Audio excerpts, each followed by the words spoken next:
Can I beat Clair Obscur Expedition 33 with GUSTAVE only? This game is phenomenal. It features an active turn-based combat system where you need to time everything to do more damage and avoid damage from your enemies. And it's this fact that many people have avoided it, because turn-based games are apparently yucky and boring. Where for me personally, they're one of my favorite types of games. Full of strategy, 9 times out of 10 have a life-changing story, and characters that feel so real you question how they're in a video game. And the characters is what I want to focus on today. Mainly, the one you're seeing on screen right now. Meet GUSTAVE, our star for this playthrough. Now, fair warning, I've never attempted anything like this in the past, and I have done no research other than my own discoveries while playing this on stream. Twitch.tv/KingCrate1, trust me, you won't regret it. This won't cover the story whatsoever, though there are 2 cutscenes I won't ever skip. All you'll be seeing is a collection of my deaths and how every boss went, plus my post-commentary thoughts on how everything's going throughout the single playthrough. Start off, we've got some things to collect around Lumiere, our starting city, including a collar of Lumina so I can equip more Pictos later. This will make sense, I promise. A blind dude gives me a uniform for his son. I show a punching bag who's boss for another color of Lumina. Video game reminds me I'll never do the dance with no pants. I get my portrait painted to get a recoat so I can redo my build later if I need to, and then I immediately speak to the best NPC in Lumiere to get a chroma crystal to upgrade my weapons. Hey, you. You've been here for quite a while now. Can you leave? I'll turn 33 today, can you believe my luck? Why would my parents choose the worst time? But I have a strategy. If I hide myself here, the paintress won't think of gommaging me. I've been hiding for 6 months now. So leave and don't tell anyone I'm here. Ow! What's that? It's hurting my ass. Maybe you can use it. I speak to the local mime who's mimed a wall but should have mimed himself an ambulance. For those who come after.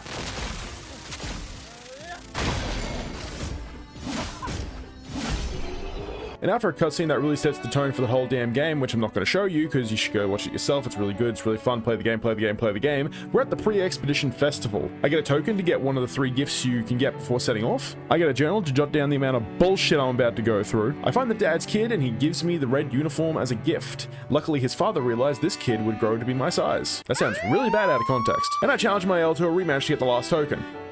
I lost 4 times.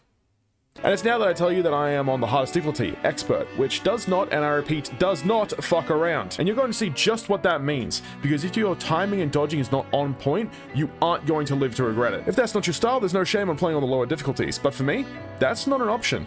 I have to do this on Expert. I don't have to, I just chose to, because why not, right? I eventually conquer my L. She's 16, by the way, so that also sounds bad out of context. And I get the last token. The tokens allow me to get an old key, a new hairstyle, and a wild Lumina. On my main playthrough, I'm halfway through the game and I still don't know what to use this Lumina on, but I have figured out what to use the key on. After that, we're breaking anime norms here and having our beach episode straight up. You're old. How did you survive the gommage? Which expedition are you from?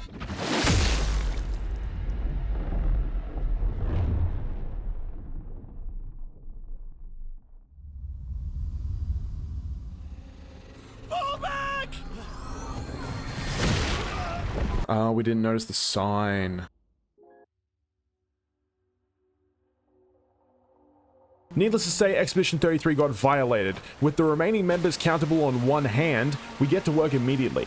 I grab some chroma from behind a waterfall, which is this game's currency, and we get our shooting tutorial. Kind of. Every character has a ranged attack, and this becomes pretty crucial in the run later on. And I test my parrying skills. Every character also has a unique mechanic tied to them. GUSTAVE's is Overcharge, where all of his attacks, skills, parries, and dodges add charges to his arm, with 10 being the most. If you ever forget, they always have the tooltip over on the right side of the battle screen. After a casual stroll through a mass grave that includes our fellow expeditioneers, we decide to go to a different, less gloomy RPG and test our Persona 3 impersonation.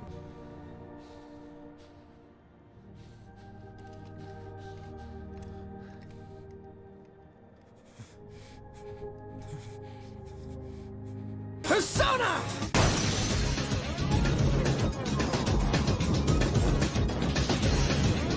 Our persona is an Asian chick. Sweet. But I guess putting a bullet through your head to summon a rip-off stand is quite draining because we lose this fight. Including Lumiere, which is the tutorial area by the way, we're at 5 deaths, or 4 fails and 1 death if you want to be technical.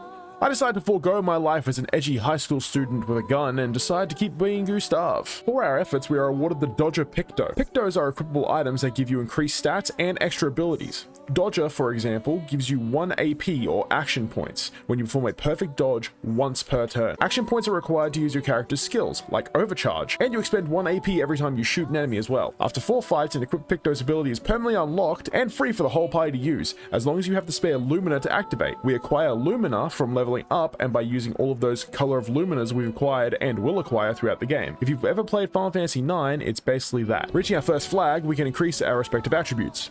Every level up, you get 3 points to spend however you wish, and you can pause the video here to see what each does, but it's pretty self-explanatory. Different weapons also scale with different stats, so you can choose to build around specific weapons, or spread them equally like I always do. Also, get a really good look at the luck stat being higher than 0, because you won't be seeing that very much.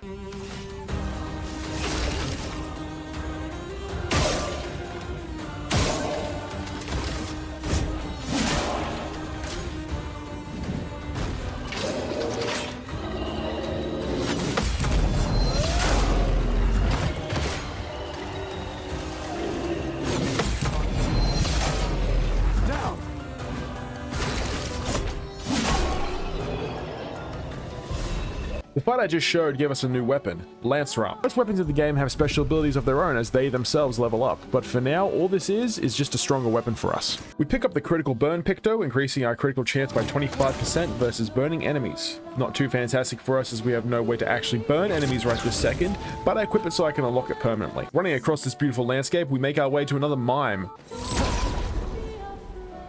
who proceeds to bitch slap me the next week.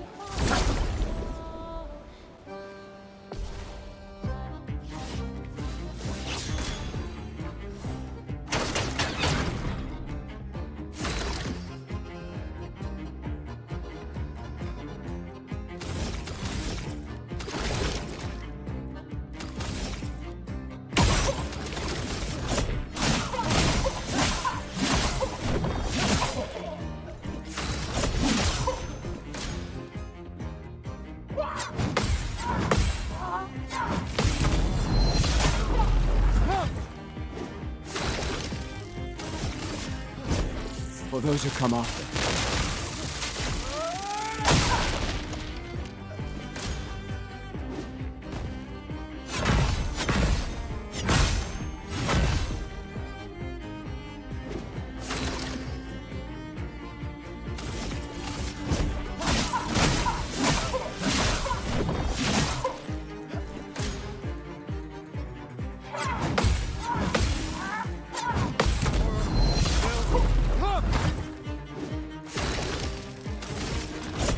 For those who come after.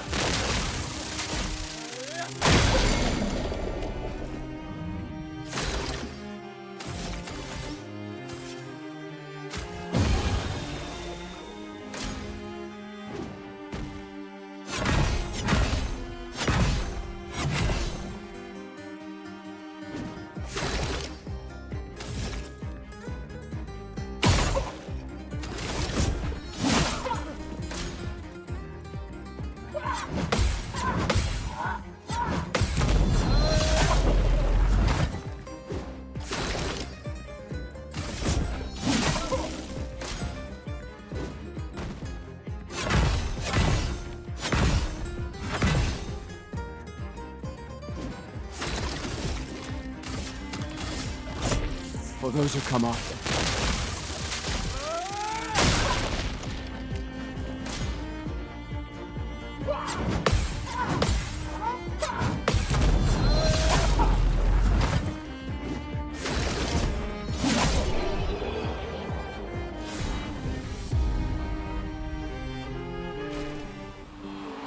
The dumb mime only got 1 though. And what is with these mimes, you may ask? Well, they're a way to unlock new hairstyles and clothing, on top of being a nice little chunk of XP, and having a pretty good battle theme, which is nice because it's the same battle theme every time you fight them. Making my way back to the nearest flag, I have enough skill points to unlock Marking Shot, which deals low single target lightning damage and hits once, but more importantly, marks the target, which increases the next damage received by the character by 50%, really going to help us in these early stages.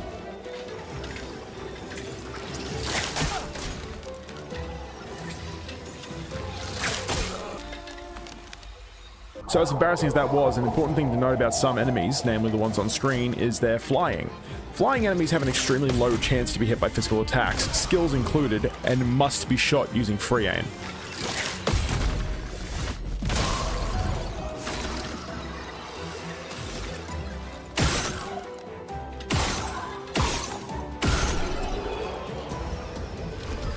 Just a little way down the lane, we meet our first chromatic enemy. Chromatic enemies are bigger, better versions of their smaller counterparts. Most would call them mini-bosses, I call them super bosses. They usually come with more mechanics, more attacks, and higher damage. That last one is shown beautifully by the fact that it proceeded to dog walk me 8 times in a row, resizing every hole I had and even making some new ones just for fun. This one looks dangerous. Yeah, no shit, honey!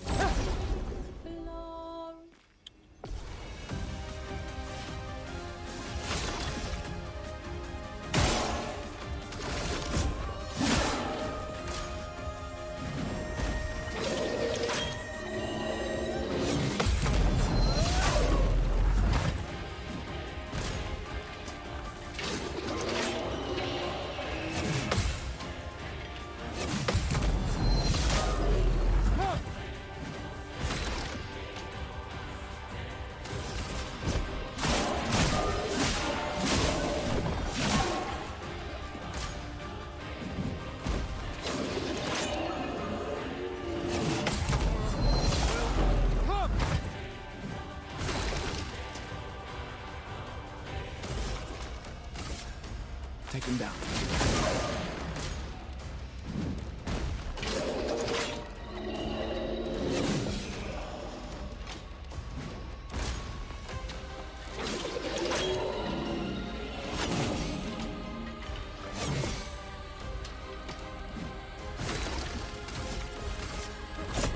For those who come after.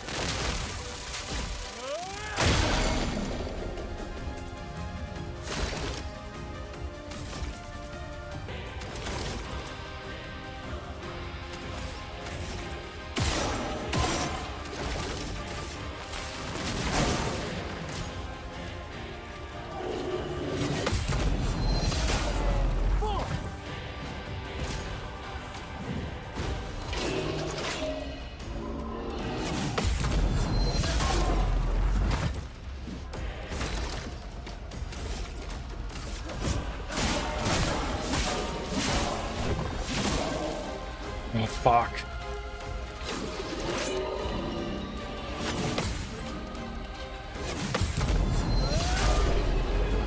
The pain of 8 losses against that chromatic was worth it, as it not only leveled up our weapon by 1, but, more importantly, we got the augmented attack Picto, making our base attack do an increased 50% more damage. We meet the first of many white Necrons, who, when we find something for them within the immediate area, will give us a reward. You can also fight them and get, I assume, colors of Lumina from them. I've never hurt them, and I never will. If they don't attack me, why would I attack them? We obtained the Dead Energy 2 Picto, which grants us plus 3 AP on killing an enemy. Side note, the only big thing about it being Dead Energy 2 is that it grants better stat increases. We get the resin, give Necron Bro a light, and, much like me, it only lasts a few seconds. Just before the boss, I unlock From Fire, which deals medium single target damage, does 3 hits, and heals self by 20% if the target is burning. With Spring Meadows almost complete, GUSTAVE is currently sitting at 3 Vitality, 3 Might, 6 Agility, 3 Defense, and 0 Luck. Our weapon currently scales C in Vitality and D in Agility. Our current Pictos are Augmented Attack, Critical Burn, Dead Energy, and Dodger, and our current skills are Lumiere Strike, Overcharge, Marking Shot, and From Fire.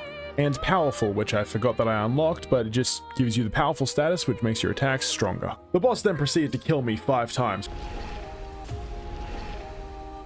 Oh man, I don't do stuff like this. Oh, god damn. You can't be serious, man. Oh, if I had the chroma. Which is 3 less than the chromatic of this area, by the way.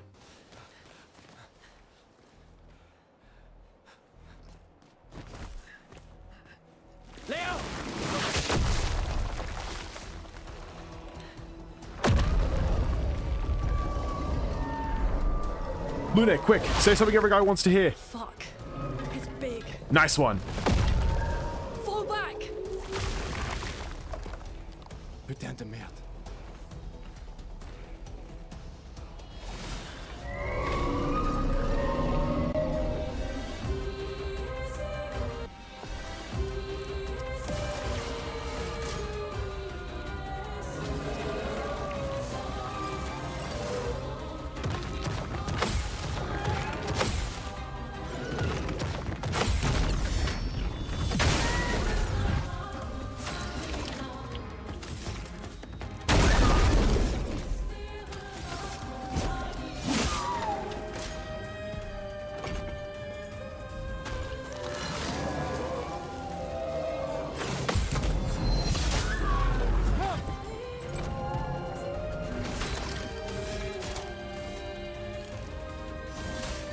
Let me help.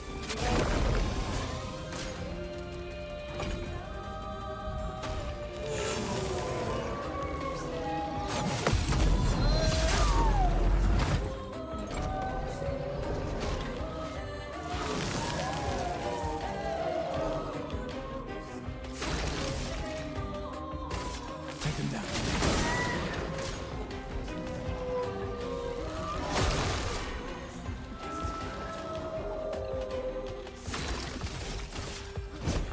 For those who come after.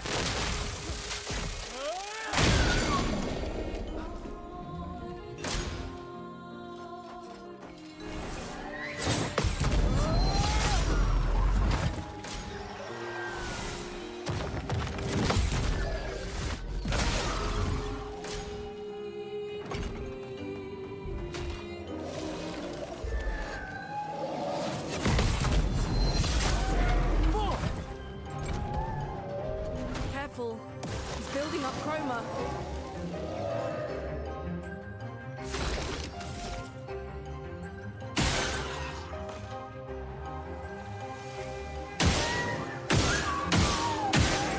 Five, 6, 7, 8.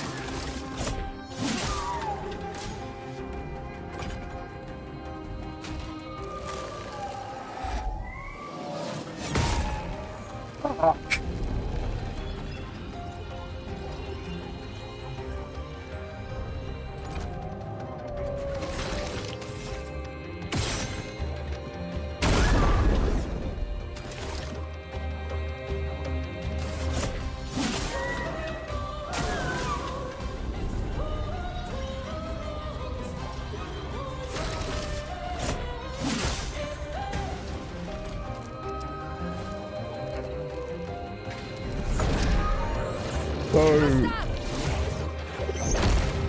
Petrus must fall.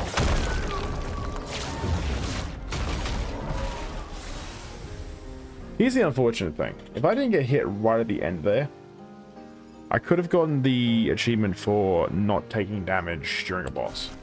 After the fight, we obtained 2 new Pictos. Cleansing Tint, which means our healing item will remove all status effects, handy seeing as we only have ourselves to rely on, and the much better Empowering Attack, which after performing a base attack gives us powerful for 1 round, on top of also being 50% stronger from augmented attack. Are you starting to see a pattern here? With Spring Meadows behind us and basically fully cleared out, we are officially in the outside world, otherwise known as the continent. We leave with 18 deaths in total just from the first area of the game, and with a total of 22 deaths if you count the failures from the prologue. Quick note about the overworld exploration, it's one of the coolest ways I've seen it done. Zoom the camera out a little bit so you can take in the scenery, see the next objective, and see the enemies littered around the map. No, I will not stop glazing this game, it's incredible. I take the opportunity to fight what I can around the map to get my Pictos unlocked, picking up a color of lumina near each fight. I decide to go into the nearby Abest cave to test my metal against a chromatic Abest. While in here, I increase my agility to 10, hoping I can get more than 1 turn a sentry. Oh, look at the cute little pink fluff ball, how bad could it be?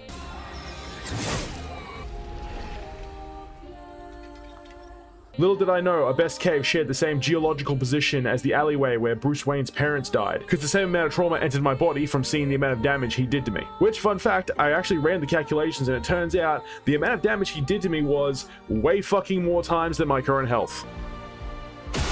Shot in your fucking head, yeah? I unlocked the camp option where you can interact with your other party members, write in Gustave's journal, and play records you've obtained throughout the game. But I'm antisocial and I listen to the music in this game so much that's probably going to be how I learn French. So all I really do for now is write in the journal, because I've got a day with one of the prettiest areas in this game. Entering Flying Waters, we're met with new enemies, new timings, and new music. The battle theme of this area is so far my favorite of the whole game. Granted, I haven't finished it, but it's the one track that's really stuck with me so far. I start off by hitting these 3 points to unlock this paint cage, which adds another use of my chroma elixirs. Haven't talked about them, but they're a party-wide full heal you can use anytime outside of combat, or in my case, a Gustave-wide full heal. Nothing interesting happens until I get the marking shots picked though, giving my free aim shots a 20% chance to apply mark. An extremely useful, albeit unreliable way to apply mark to an enemy if I don't have enough AP for marking shot. I upgrade my might to 6 and my defense to 8, and I make my way to a sketchy looking hut with a manor inside, where I am reunited with my elf.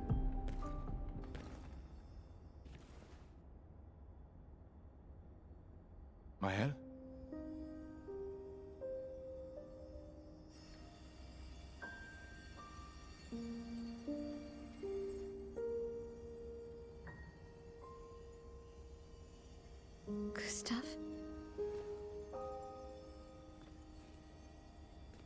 Are you real?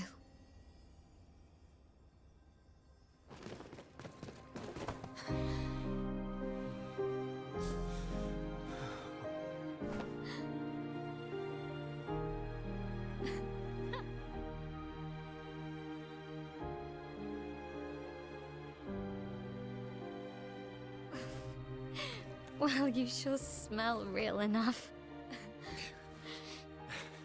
No, I don't. I'm sorry. I thought that you... On the beach, I saw you and I couldn't, I'm sorry. I'm so sorry. I should have, I should have come for you and, It's okay. It's okay. I was worried. Made it.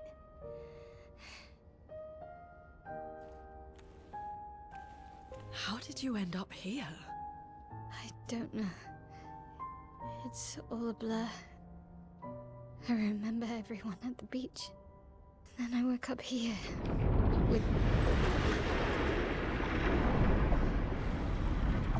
With him. He's been helping me a lot. He reinforced all my pictos. Mael joins the party with me and my Asian stand, but Gustave and I refuse to let any harm come to Mael, so we ask her nicely to stay in backline. A boss fight with a curator begins, and he gives me a new mechanic. Jumping. Press button when symbol is on screen to avoid attack, and press another button to deal some damage. Simple. We also meet Noko, who is a Gestrel. Gestrels are one of the best races in video game history, and that will become abundantly clear when we get to their village. But a quick rundown is they're pretty dumb and they love fighting. Most of the time, Gestrel merchants have a locked item that you need to beat them in combat to unlock. In other words, when I see a Gestrel, it's on sight. Defeating Noko gives us the exposing attack picto, giving the enemy the defenseless debuff when we hit them with our base attack, making them take 25% more damage for the duration, which is 1 round. A little bit further on, I do a quick jumping section to get the augmented aim picto, increasing my free aim damage by 50%. I give a kid a weird looking balloon. What's that noise? And I get a bit too cocky, resulting in a death. I then decide to up my defense to 10 and my luck to 1. Then decide to fight these two gentlemen for a stronger weapon with the element of ice attached to it.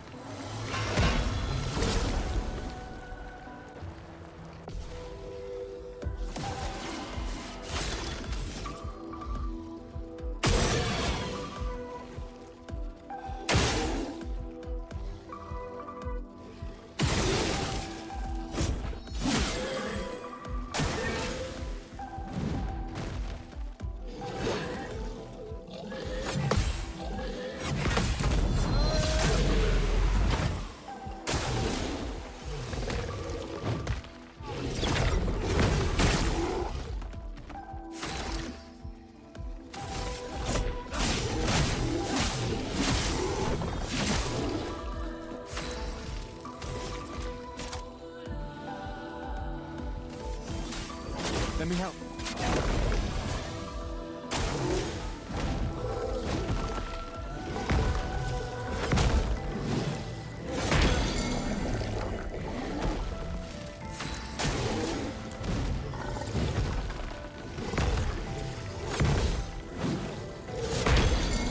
Fucking hell, I'm getting stun locked.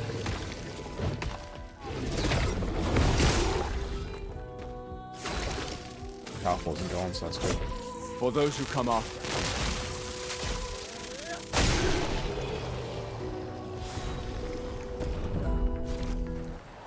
I pick up the staggering attack picto, which increases the break damage on my base attack by 50%, meaning the yellow bar beneath their health bars will increase, netting me a stun quicker. In my attempts to get this paint cage, I fight what would be a pretty standard 3-on-3 fight, but is now a constant sweat-inducing mini-boss, where all 3 enemies are shielded, can shield each other, and have a move that stuns me if I don't parry or dodge one attack. Okay, I just need to dodge.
So annoying, dude.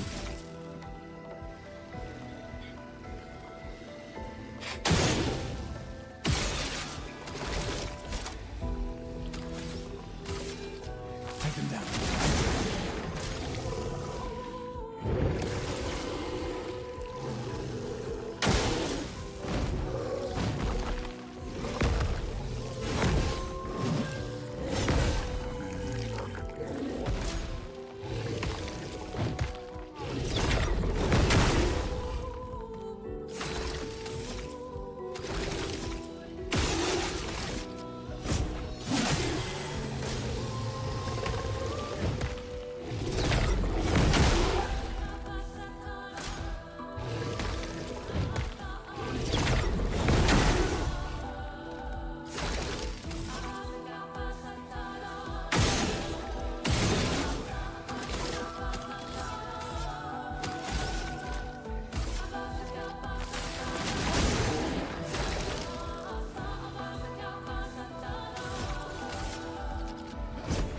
For those who come after. Thank fuck I can get an overcharge in there.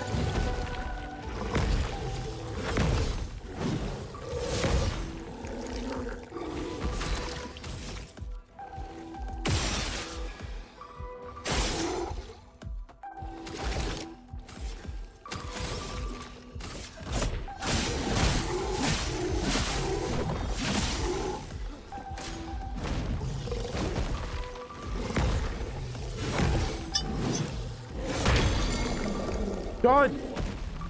Fucking damn it. You know what? Fuck this guy.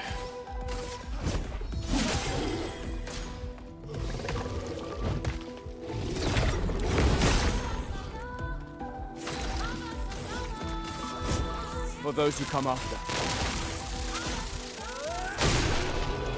Okay, that was not terrible. Make no mistake, I did die to this fight once thanks to said stun locking. For my efforts, the paint cage decides to mock me. Oh, revive tin shard. Oh, I'm good, calm. I tried to fight a mime, but the mime showed me it's better, resulting in my 4th death in flying waters. I was off my game there. Let's rectify that. For those who come after.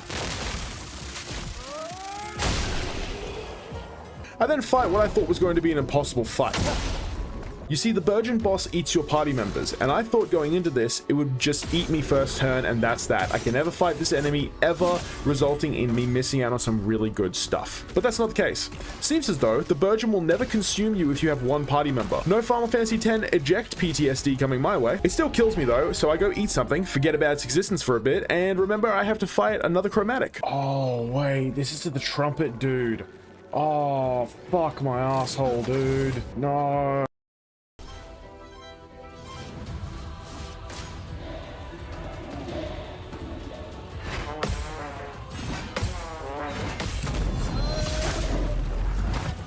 Okay, strong start. He gets 2 turns up next, that sucks. He's on fire.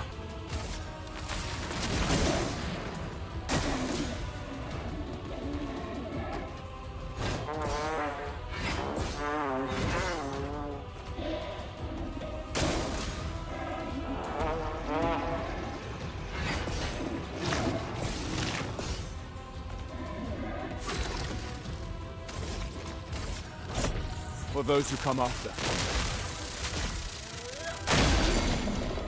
Okay, we love that.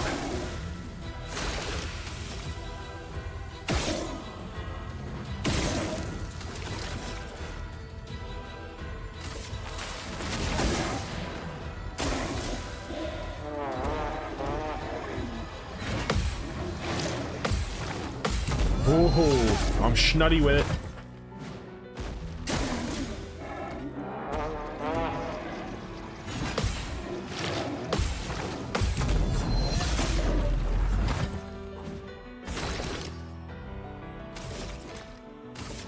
Take them down.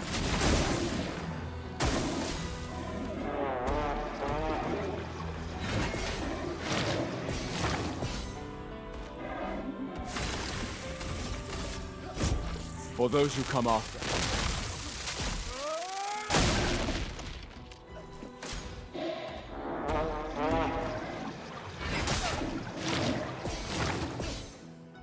press that.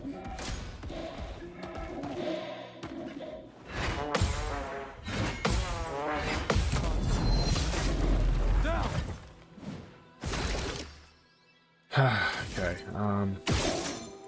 super sick if I could light him on fire. Anytime. Fuck me. Take him down.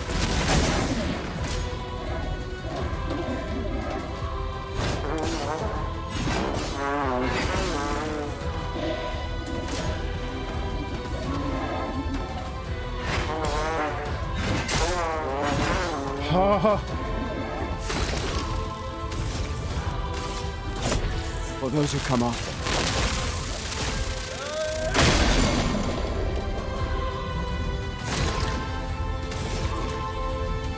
You gotta be kidding me, man. I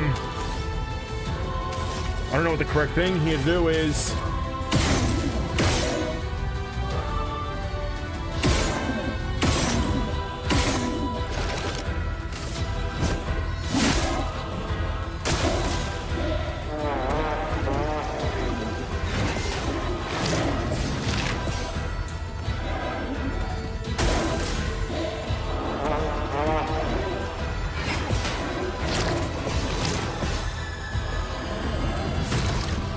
Oh my god, come on, please. Oh, yes. Oh. Oh. I find the energizing break pick though. Whenever I break an enemy, gives me +3 AP. Ironic seeing as you get this after beating that chromatic. To help give me a bit of an edge, I upgrade my luck to 7. Also, side note, sometimes when you upgrade some attributes, other attributes get increased by very small amounts. Kind of weird to drop it this far into the video, but it's good to mention. I also find the versatile Picto giving me a 50% increase to my base attack damage after a free aim shot, meaning with the augmented attack Picto, after a free aim shot, I'm doing 100% of my base attack damage. I suddenly remember the Burgeon for some reason. I didn't kill the Burgeon. That just fucking hit. I didn't kill the Burgeon.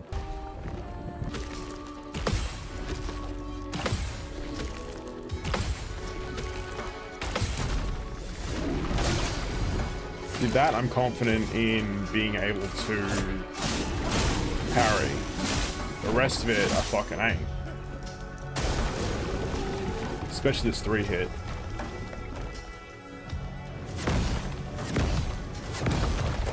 One, two, three.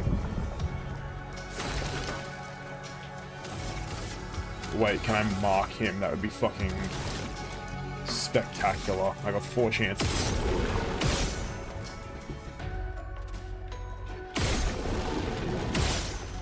Nope. For those who come after.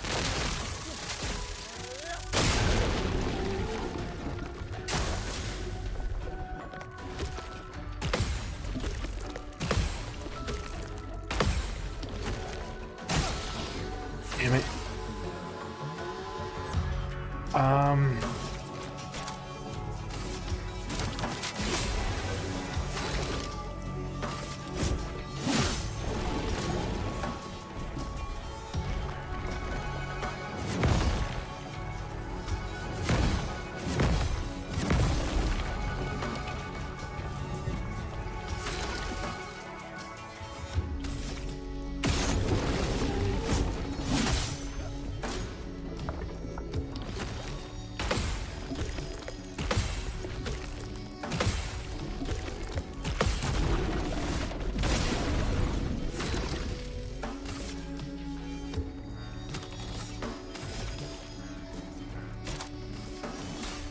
Let me help.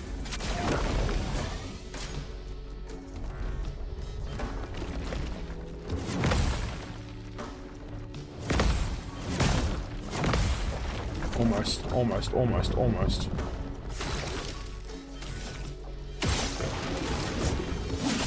Wait, I probably don't have marking shots actually, now that I think about it.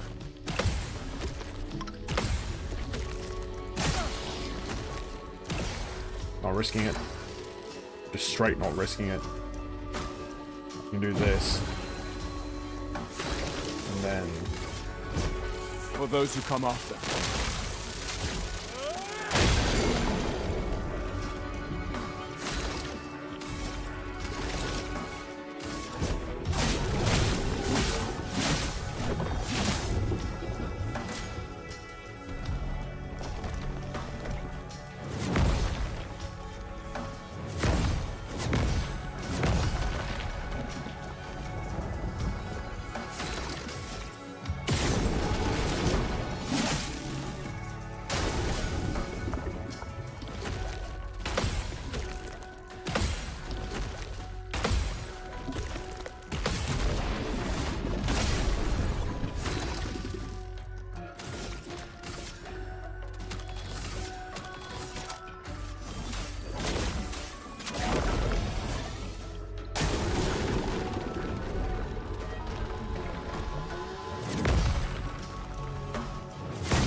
For those who come after.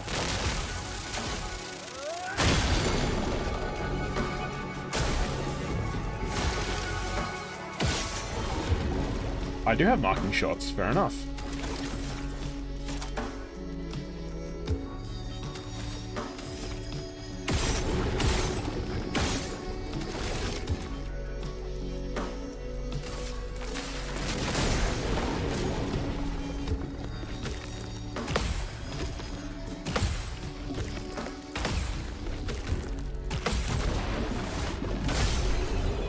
Ooh, clutch it up, baby. For our efforts, we obtained the augmented counter Picto, increasing our counterattack damage by 25%, and a new weapon, weaker than our ice weapon, but is now our strongest no-element weapon. Now we can fight the boss of this area, Goblu. This was rough, resulting in 4 deaths and me thinking it was my ice element on my weapon that was making me so weak, which it wasn't, by the way, and making me rethink my skills and luminas. I respect everything but my attributes. The main issue I was having was its main mechanic. 4 flowers spawn halfway through the fight, and if you don't shoot these, they give the Goblu 4 shields. Meaning I need to break those before I can even think about damaging him. Meaning I need to keep at least 4 AP spare to shoot the flowers. The real kicker is when it spawns a whole fucking field of flowers. More than a solo GUSTAVE can shoot. Now I never knew the flowers gave him shields. I thought they healed him. Reason behind this is when I did this with a full party, I had more than enough shots to actually take all of them out. So it could have been so much worse. The Pictos I have equipped are augmented attack, exposing attack, and empowering attack, just so I can avoid their Lumina cost. In skills, I've gotten rid of From Fire for recovery.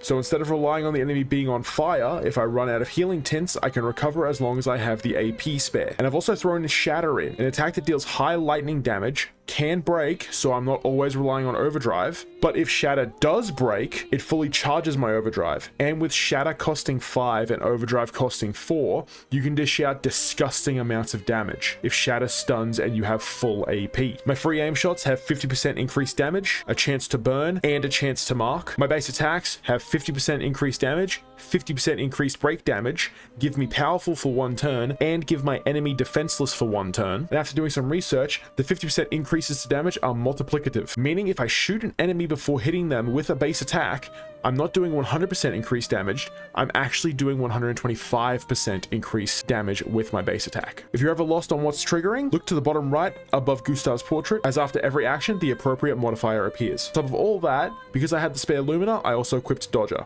Why not, right? Let's get it. Okay, no, but for real this time.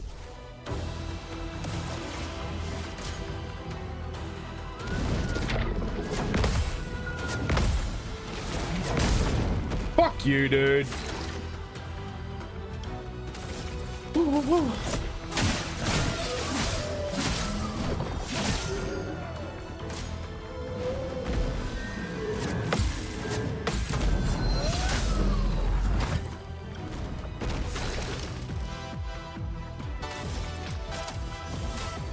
Let me help.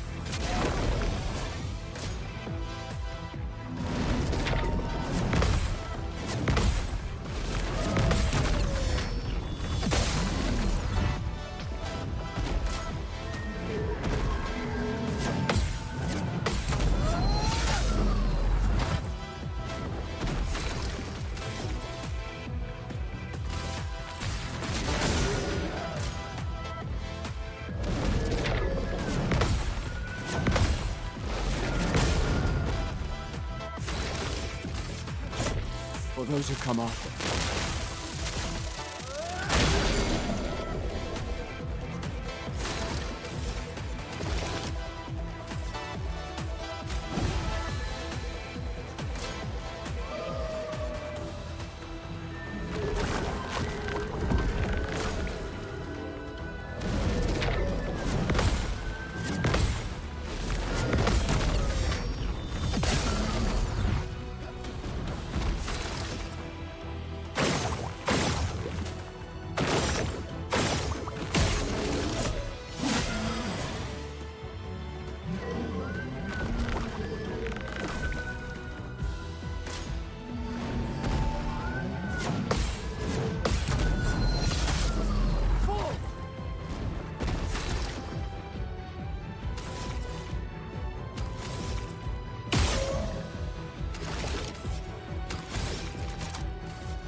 Fuck, I didn't realize the flowers were up.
Take him down.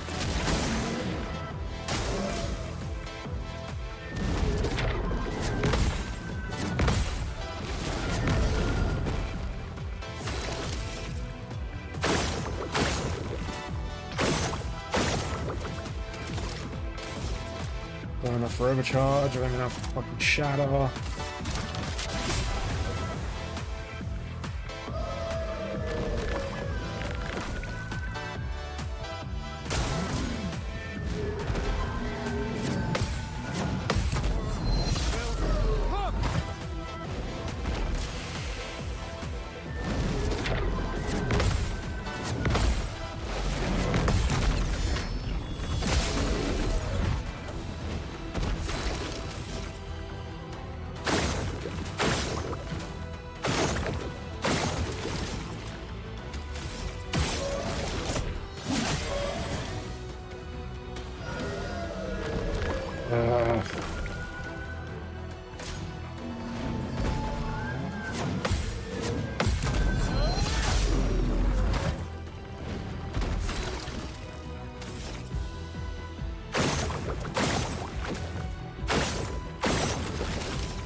One shot.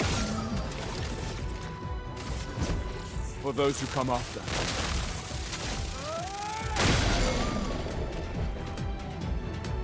Come on. Probably grow more. Yep.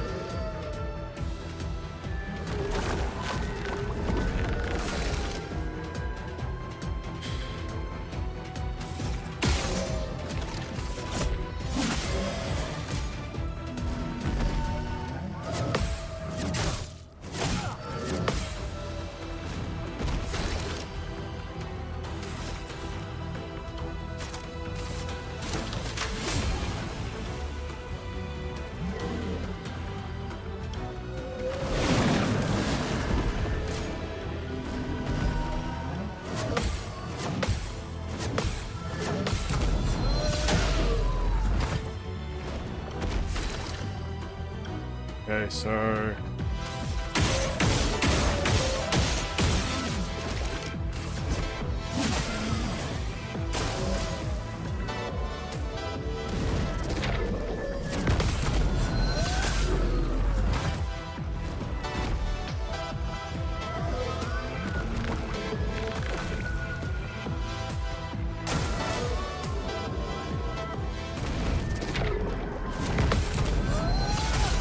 Fuck you, dude. Holy. Oh. Oh, what a way to end it. With Goblu bested, I leave Flying Waters with 9 deaths under my belt, totaling 31 deaths for the run so far.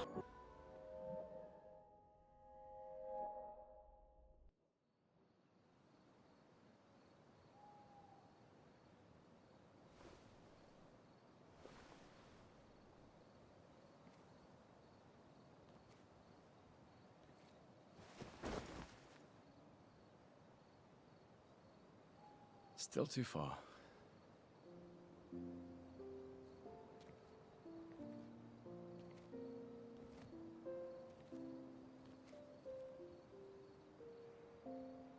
out here isn't what I expected. As expected. Hey. You okay? Death out here's not like death in Lumiere, is it? I thought I was used to losing people. I've have a foster child, right? But not like that. On the beach. That man. Yeah. Yeah, I know. Nevrons we were prepared for, but not. And now we've finally found other survivors, and it's... You know, that's the insidious thing about the Gamage.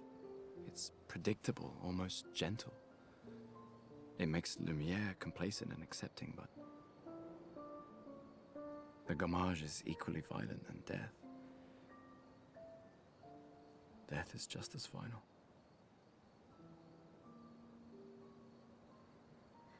I've been having nightmares. Yeah, me too. Look, if death approaches, I want you to run. No, promise me. Run. Especially if we meet the man from the beach. We can't face him. You see him, you run. Only if you do the same. Oh, I'm running as soon as I see a strand of white hair, trust me.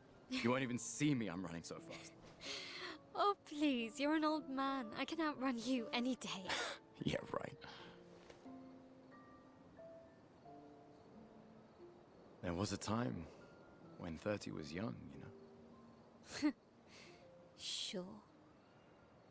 We meet the curator at camp, where I can finally use our color of luminas to get more lumina points and finally upgrade our weapons if we need to. I do a quick reorganization of my lumina, and we're on the overworld on the other side of flying waters. Now that we've upgraded our lumina points, allowing us to equip just about every lumina we own, I decided to test out our newfound power on fresh meat, and it went swimmingly. I rectify that, proceed on to the next batch of enemies and dispatch them with ease the second time, and then I make my way around to the back of the Gestrel village to enter the hidden Gestrel arena to get the 4 things that first sparked this idea in the first place. I've talked about the Gestrels a little bit, about the fact that they love fighting and are about as dumb as your average flat earther. But whenever you fight a Gestrel, as mentioned before with the Merchant and Flying Waters, it's always a one-on-one fight. Now this is an issue. This whole run I've just been fighting with GUSTAVE, but the only thing standing between me and absolute solo power is 4 fights with just GUSTAVE. Wait a minute. Come on, was there any doubt? I've been playing GUSTAVE only this whole run, and all of a sudden I'm forced to fight as just GUSTAVE? I mean, come on, you don't get this far on the hardest difficulty solo without learning how to parry correctly. Seriously, you'd have to be some sort of a lobotomite to fail these fights 12 times while also equipping each picto you want in between. Yeah, no, there was no way to be that flawless. I did not have a clean sweep through these fights. But why did I throw myself into these fights so vigorously? Why did I beeline straight there instead of going to the Gestrel village? Why did I start this whole run just because of this area? All are great questions that will be answered next time. For winning these fights, you get 4 pictos. Accelerating Last Stand, which gives you Rush if you are fighting solo. Last Stand Critical, which gives you 100% critical hit rate if you're fighting solo. Protecting Last Stand, which gives you Shell if you're fighting solo. And Solo Fighter, which gives you 50% increased damage across the board if you're, not gonna believe this, fighting solo. Because we are GUSTAVE only, we have all of these activated as soon as a battle starts. Combine these Lumina together, and you become a god amongst men on the continent. I mean, seriously, the only way you could fail is if the person holding the controller is completely incompetent. Yeah, so anyway, I spent some time grinding around the area so we can have our solar luminas equipped all the time. So let's test them out on the local cock and ball torture specialist, a chromatic.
For those who come after.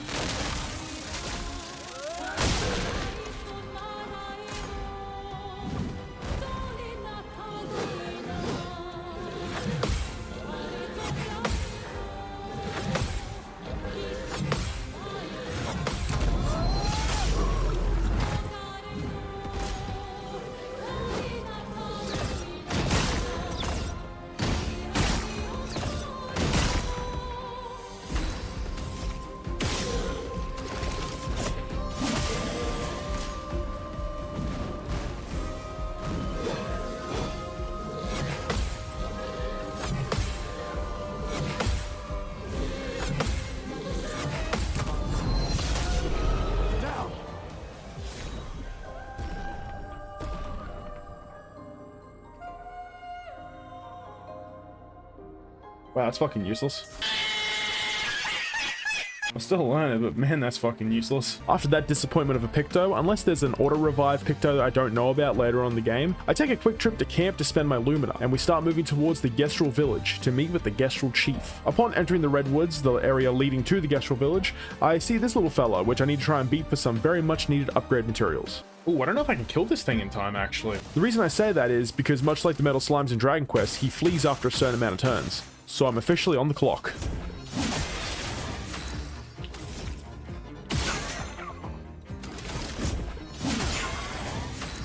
Never mind.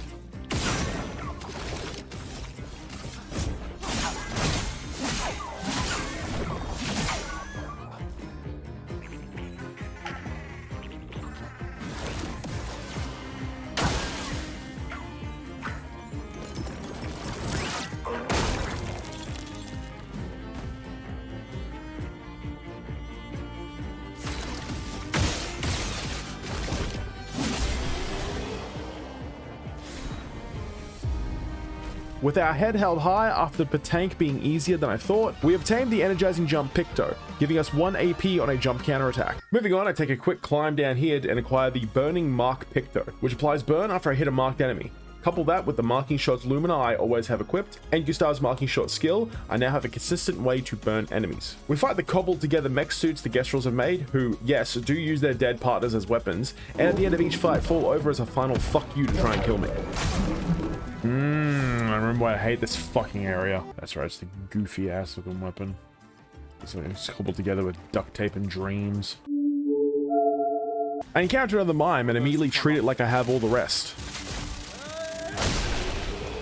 Oh, that was the easiest mime fight of my life. And aside from getting a new weapon for my stand Lune and another revive tin, which will definitely come in handy later, I'm sure, I have a manic episode with myself about the boss at the end of this area. I do wonder how the final boss of this area is going to go, because he's got a fair few mechanics to him. Well, that's the problem for future Craig. Nothing eventful happens until I get the Energizing Start 2 Picto.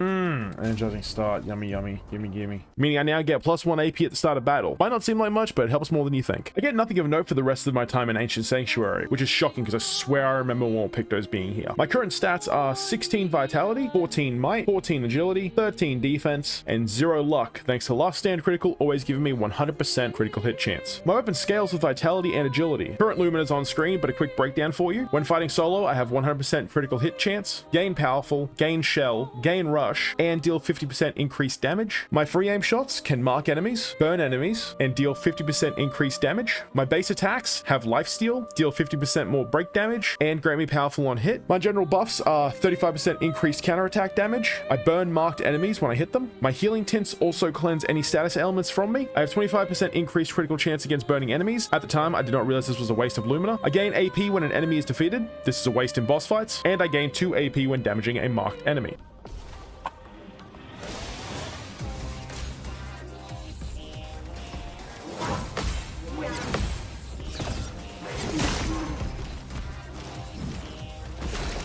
Damn, I just did that, huh? I might be him. I can't really get his shoulder there, can I?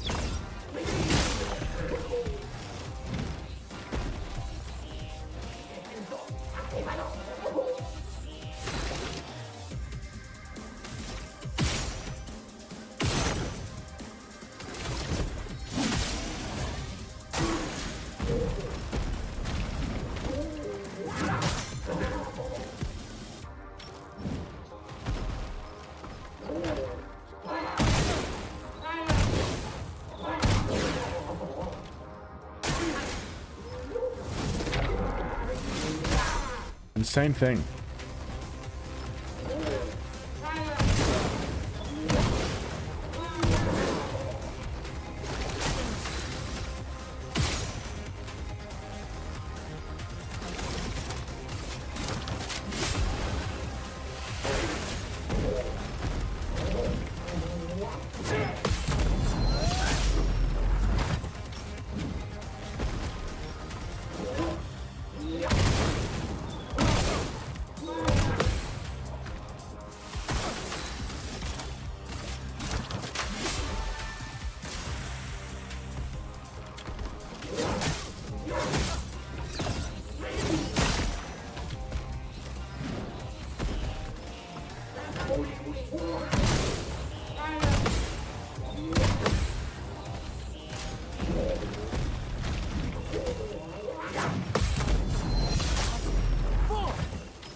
For those who come after.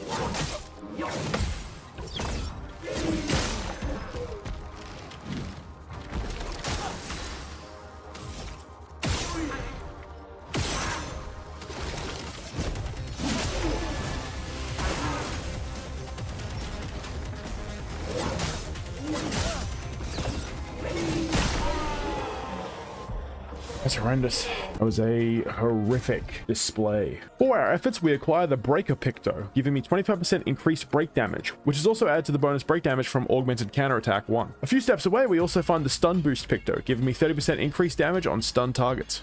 A quick drop to camp to spend my Colors of Lumina, spend my attribute points, and then we're finally in one of the best areas of this game, the Gestral Village. First thing I do is immediately fight this merchant and clear his stock, putting me into chroma bankruptcy. I am never gonna financially recover from this. But I do get the critical moment Picto, giving 50% increased critical. You know, maybe I should stop buying all these critical based Pictos. Luckily there's no other Picto in Gestral Village that I could get. I mean, I cleared this place pretty well on my first playthrough, so I know there's... Oh, for f***! Moving swiftly on, I see a Gestral child atop this pillar. Originally I disregarded this and thought I couldn't get him down. Turns out, you can. You get a Gestral themed costume from it, which I will never wear, but still cool that the option is there. Get the Roulette Picto, which lives up to its name, as I will either do 50% less damage or 200% more damage. Whoa! This is worthless. I pay a visit to my second and third favorite Gestrals. What?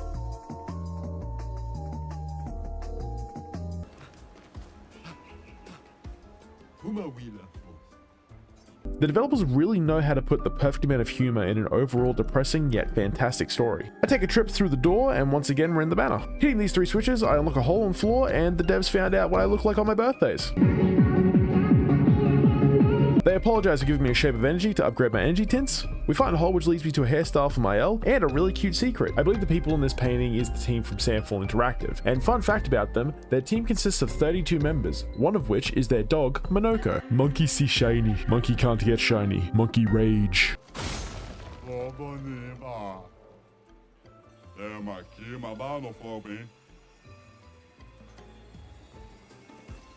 Bad news. Oh, yeah, fair enough, actually.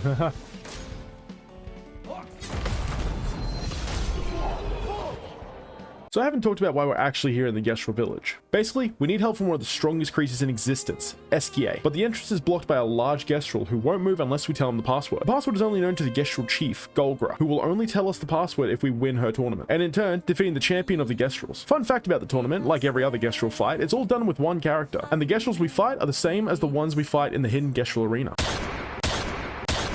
And that time, it was a clean sweep. Turns out the champion of the Gestrels is one of our expedition members, Shiel, who we thought was dead thanks to what happened back in our beach episode. But the Gestrels want to fight, so we need to deliver. Whoa, calm down, Jamal. Don't pull out the 9.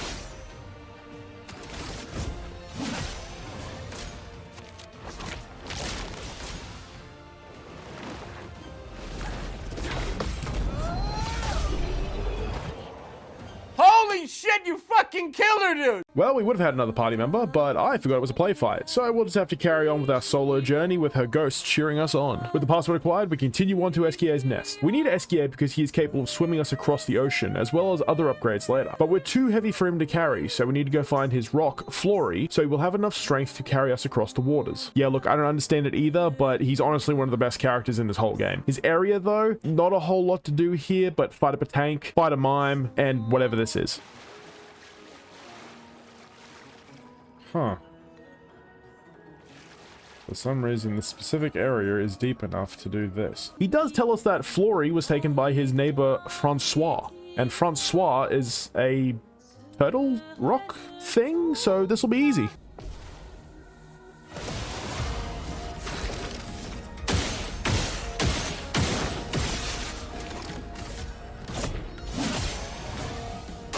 Oh, little guy's preparing the strongest ice attack ever. Isn't that the cutest little thing? Oh boy. Yep, that's what I was worried about. He is a one-shot. Okay, so 1, 2, then it shoots for 3.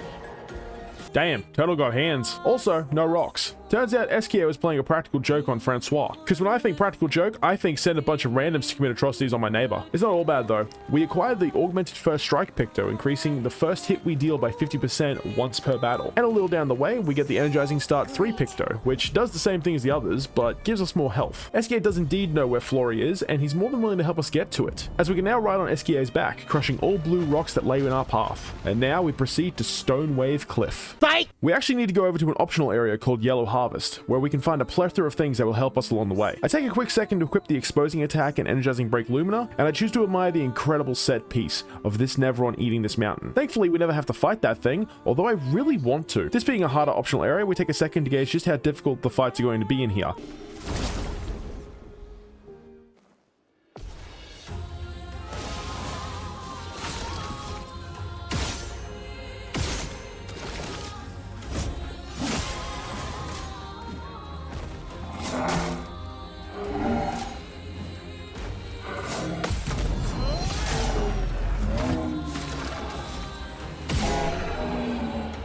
And I realize I still have roulette equipped, meaning I'm getting incredibly inaccurate numbers on my damage. Which means after we finish unlocking our pictos, we go to clean slate our Lumina and start from scratch. I start by ensuring my solo boosts are equipped before anything else. Then I equip the energizing start 3, attack lifesteal, and burning mark pictos.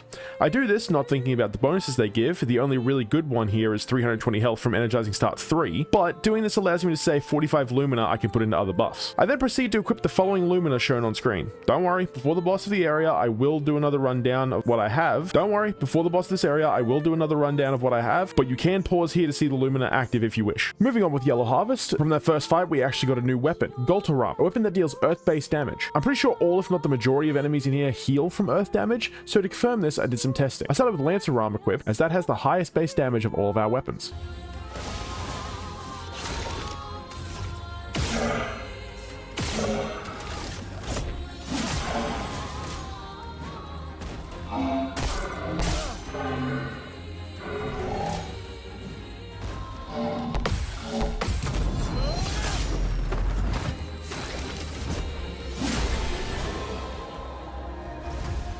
The numbers showing up give us a good idea of our damage thanks to the bigger number good clause found in every RPG. I then equip Cruelaram, lower base damage, but has ice element.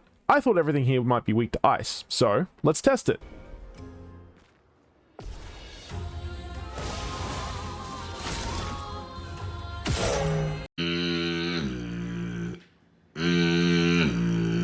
If you can believe it, we lost due to not killing the enemy quicker, thanks to our weaker weapon. I then decided to test out my light weapon, Demo Nam.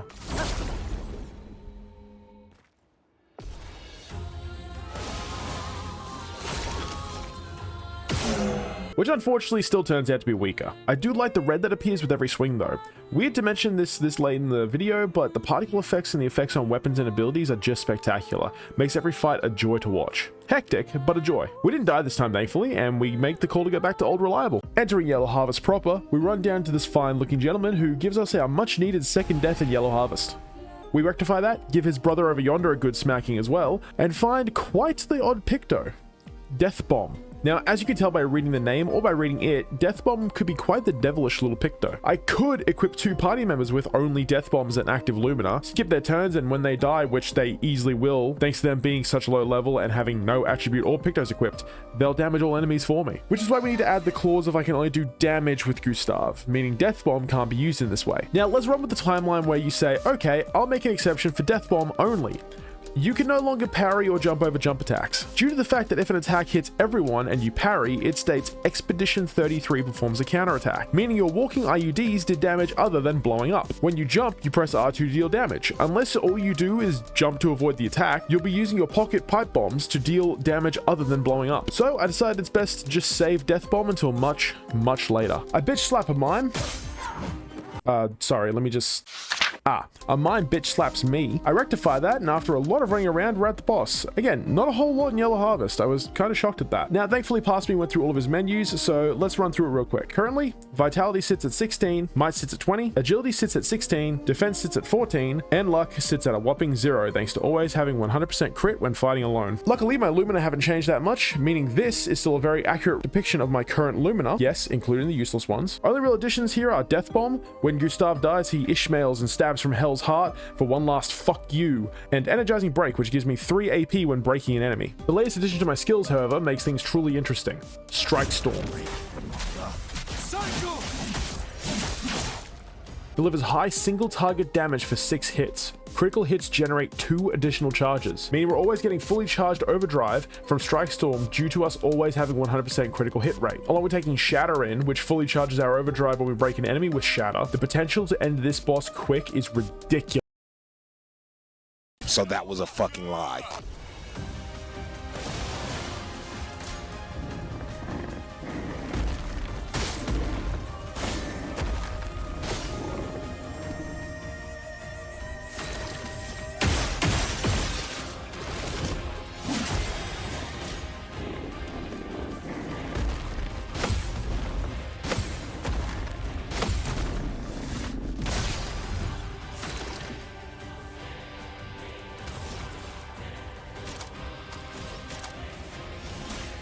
Let me help.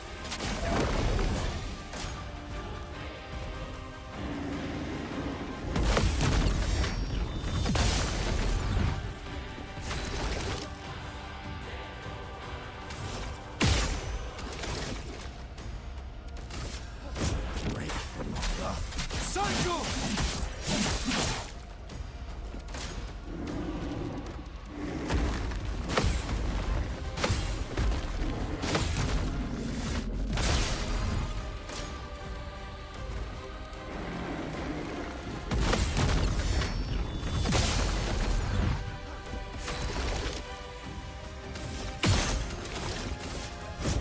For those who come after.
For those who come after.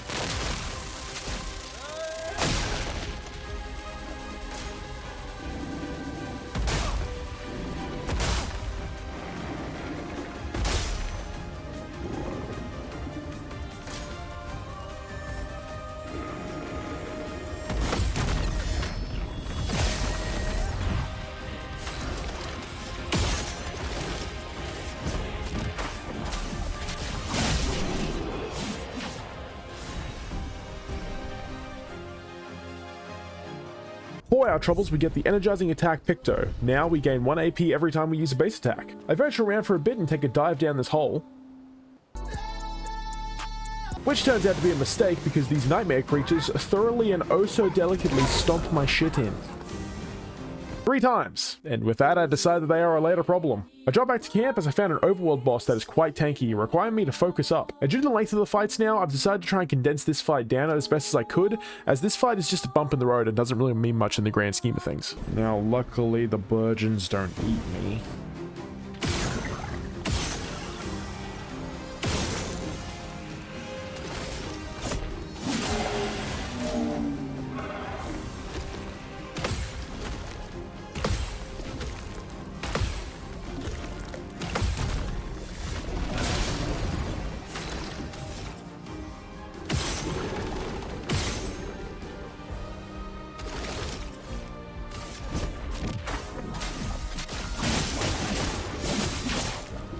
Okay, 12k from that's pretty good.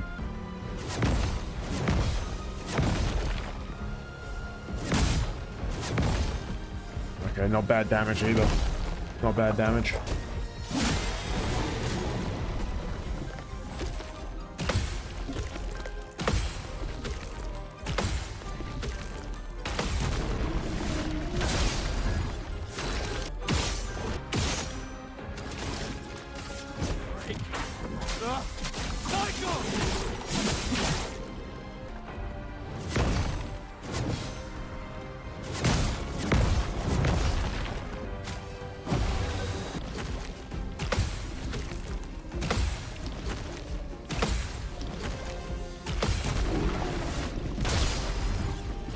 For those who come after.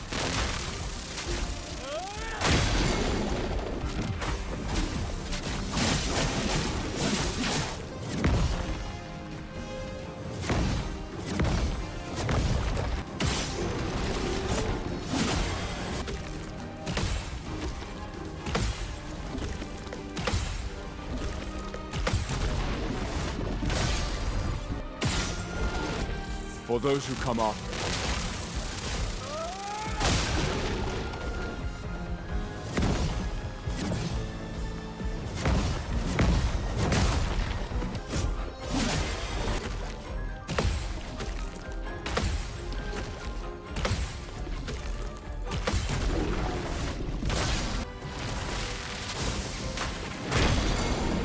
For those who come after.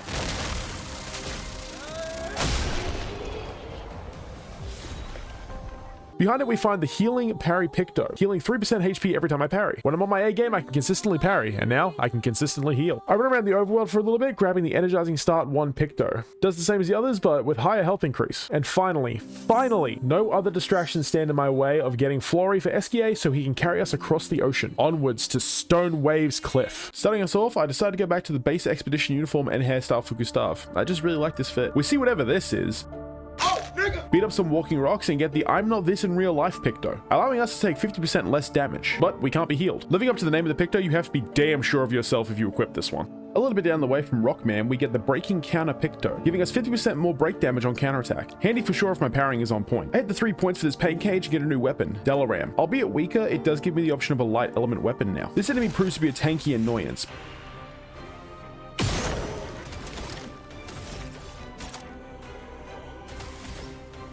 Take them down.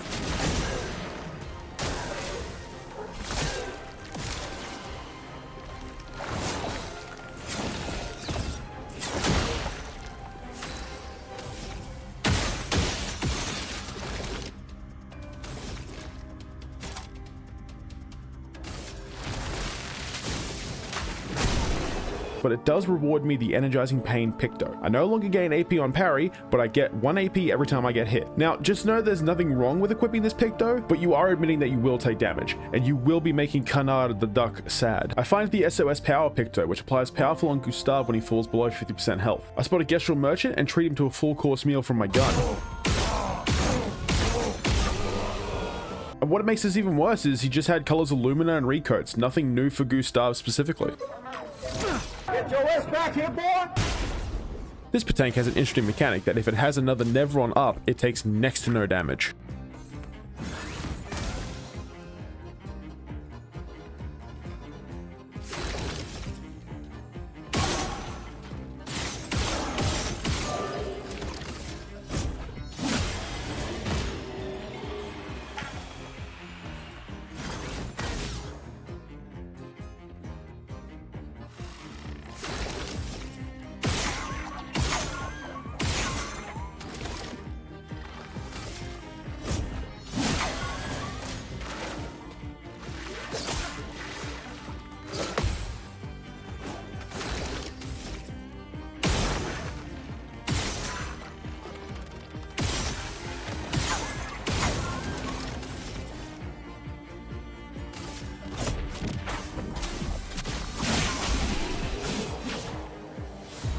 Here we find another white Nevron. This one's a white version of the Hex because we've been fighting all through Stonewave's Cliff. But he's missing his crystals and asks us to get them for him. What a thrill.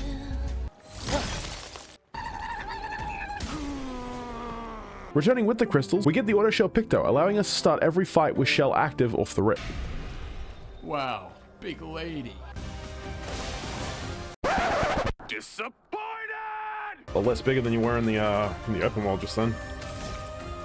It's not even a chromatic.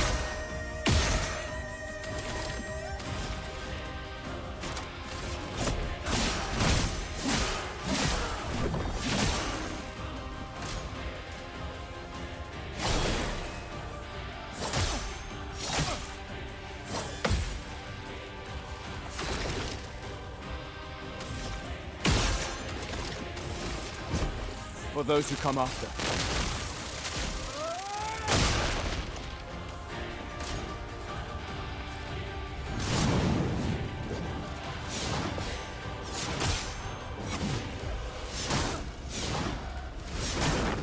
Ooh, okay. It's kind of rough.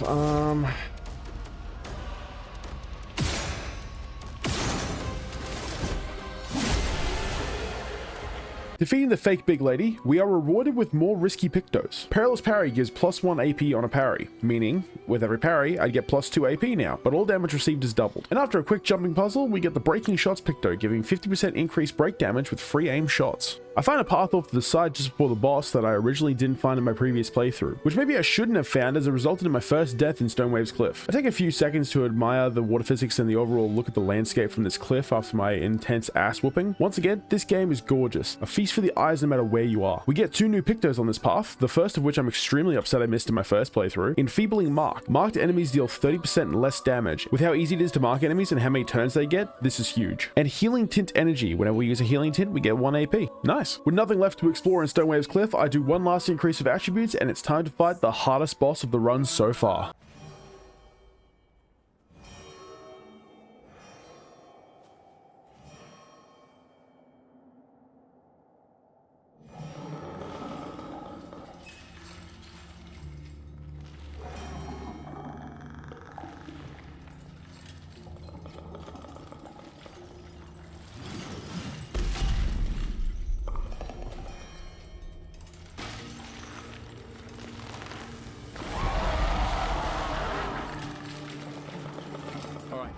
Get rid of him.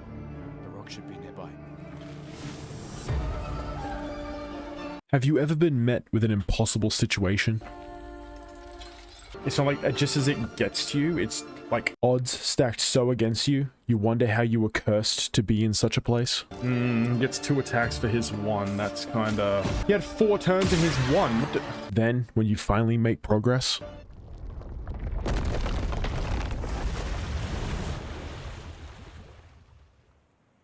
Easier than expected. Hey, don't jinx us. No need to invite misfortune. I don't see any stones. What's happening?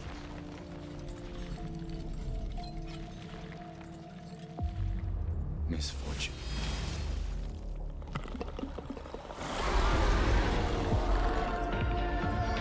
That progress is ripped away before you even have a chance to savor it. What the fuck? I didn't even get a chance to shoot the... Oh, that's so bullshit, man. I do. Fuck, dude. More times than I can count. Trying again. And again. And again.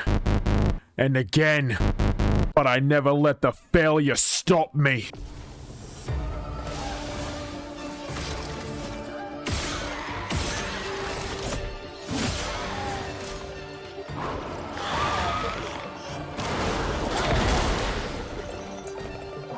Alright, I'm just throwing for free, apparently.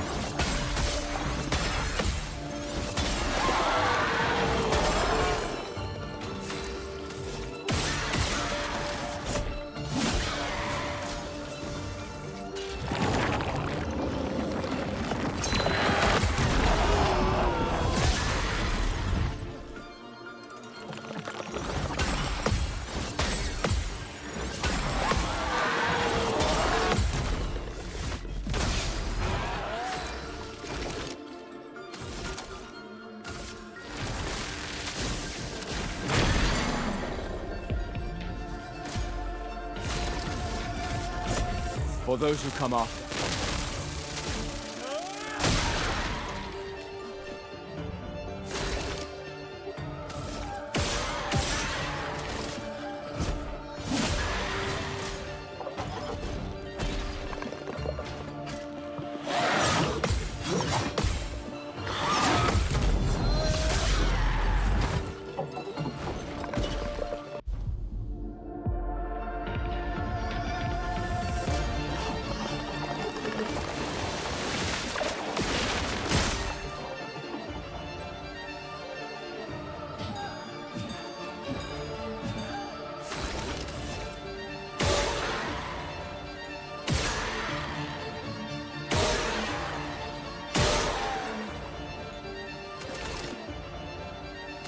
Do 1 for 3, so Lumiere Assault.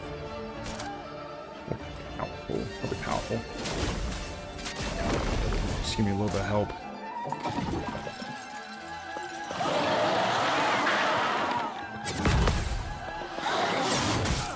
Too early. Way too early. Stupid motherfucker!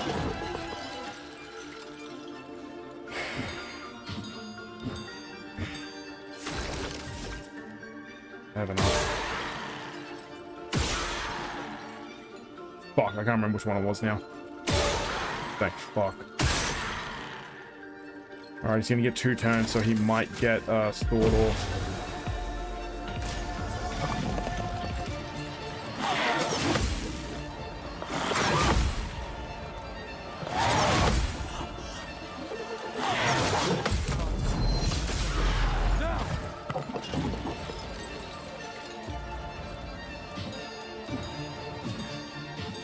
So, yep, cool. I'm just gonna dodge this.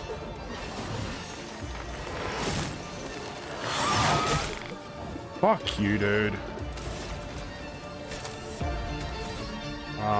This needs to dagger him. If it doesn't, I'm fucked. For those who come after. Brilliant.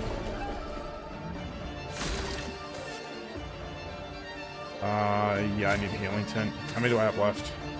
Oh, I'm chilling. Shit, he's stunned for a bit. I'll take that.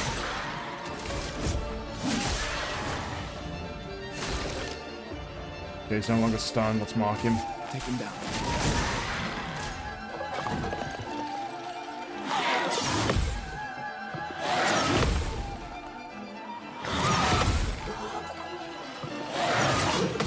Huge.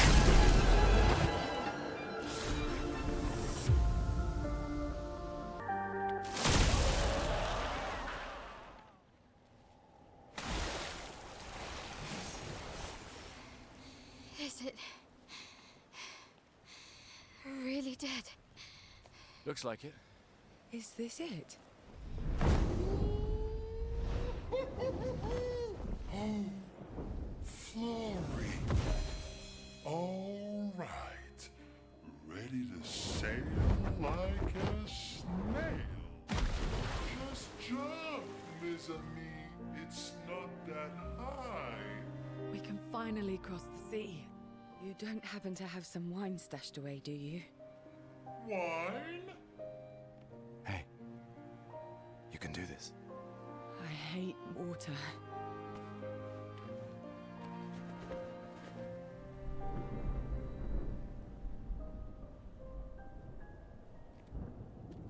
She doesn't seem that far now, does she? Yeah. Wanna throw one more rock? The others are waiting, but... You might reach her. Okay.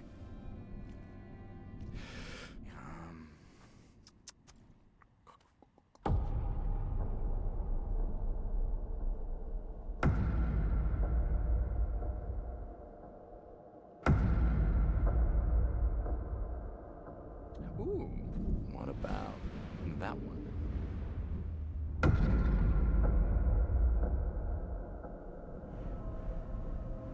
Does it really matter?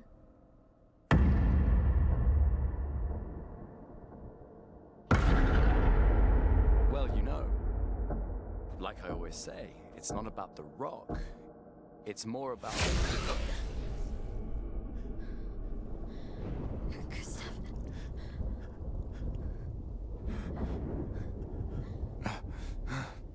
Run. Run.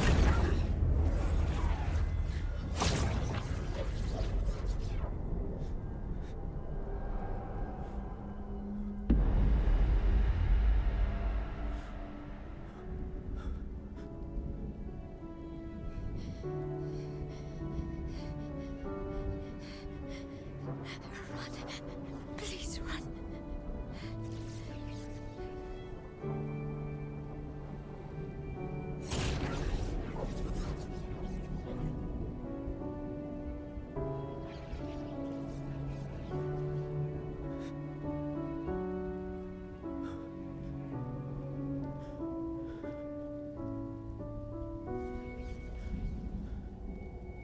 Why?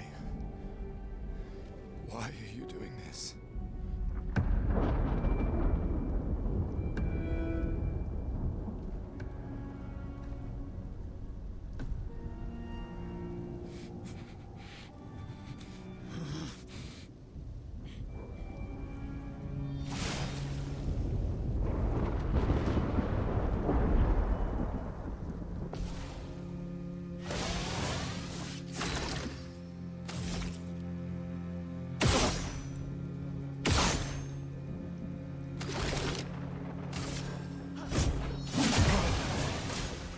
We've done nothing to you. We should be on the same side.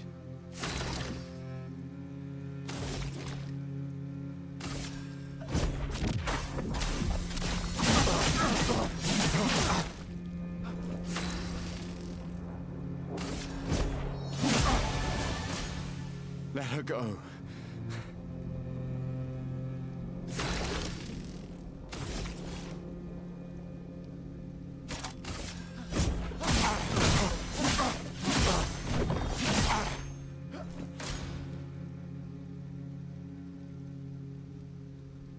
Something's going on up there. Escape! Get us up there! I can't. Fuck, fuck, fuck!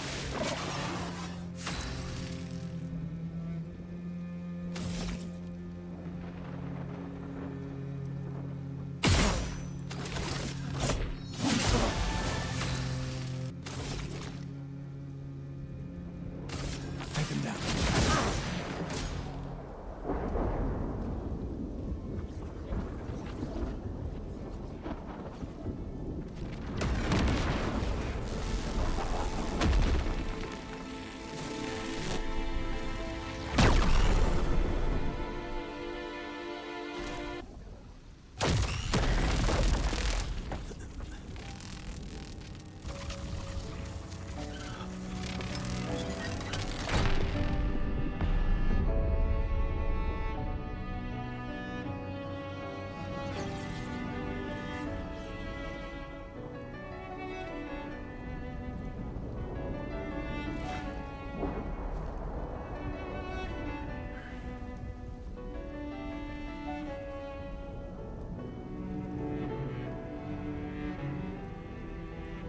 those who come after.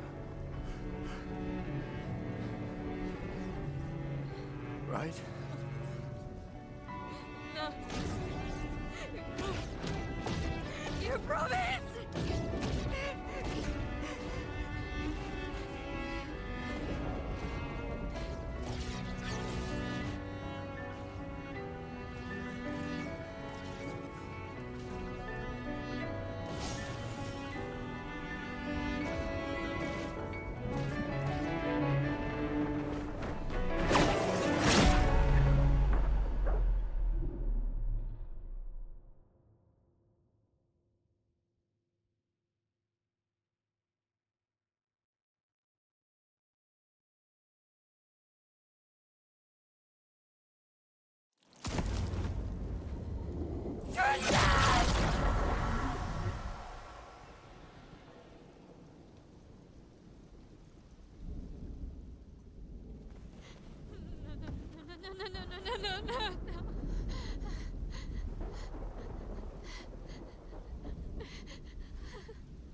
You won't yet understand.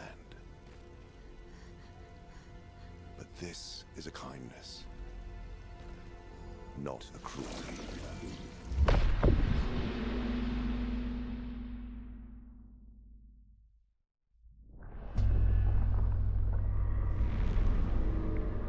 You let her come. You know she's too weak for this. How could you let her take such a risk? You only care when things are right in front of you.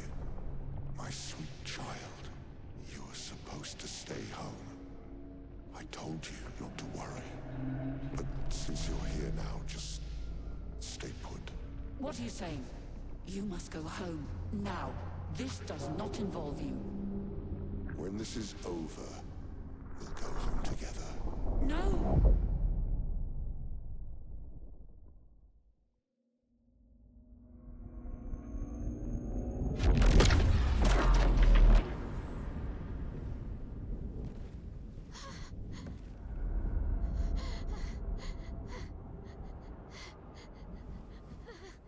This won't make sense to you now.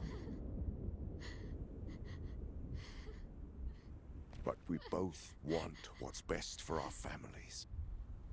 I'm sorry you're caught in the middle, but I did try to warn you.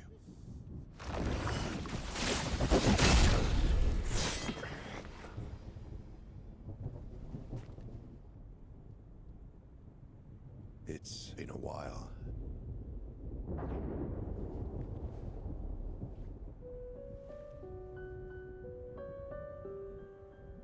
Stay out of this. You chose to walk away. You don't get to come back now and interfere. You've lived more than a lifetime. It's time to let her go. A lifetime. A lifetime with my family torn apart. No. I want my family back. It's not your family. But she is.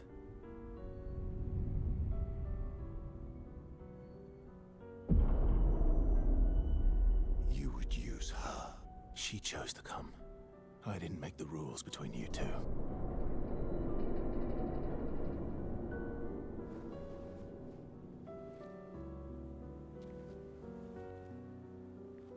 Hey. You all right? It's okay. I'll handle things here.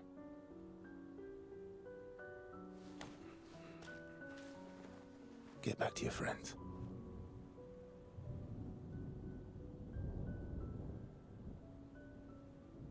Go.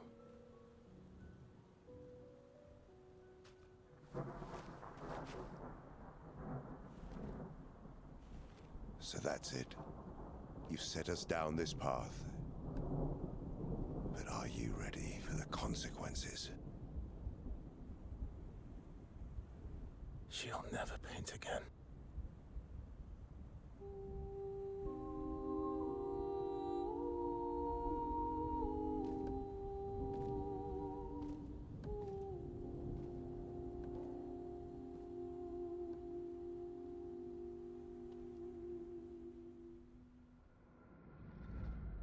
And so our Gustave only journey comes to an end. To answer the question I posed at the start of this video, no, I cannot complete Clair Obscur with Gustave only, because Gustave dies at the end of the first act of the game. I did mention at the start there would be heavy spoilers due to the fact that if I'm going to continue the solo only challenge, I need to show why Gustave is no longer in my party. On top of that, I'm going to need to find a new character to play as. Lune, Mael, CL, I know how they all play, but I put all my Lumina into Gustave. Believe it or not, the dead can't do anything. So now I've got to battle back and forth with which character is best for the job, if I can farm up Lumina from somewhere, and You want to join us? If you don't mind the company. Yes. What's your name? Versa.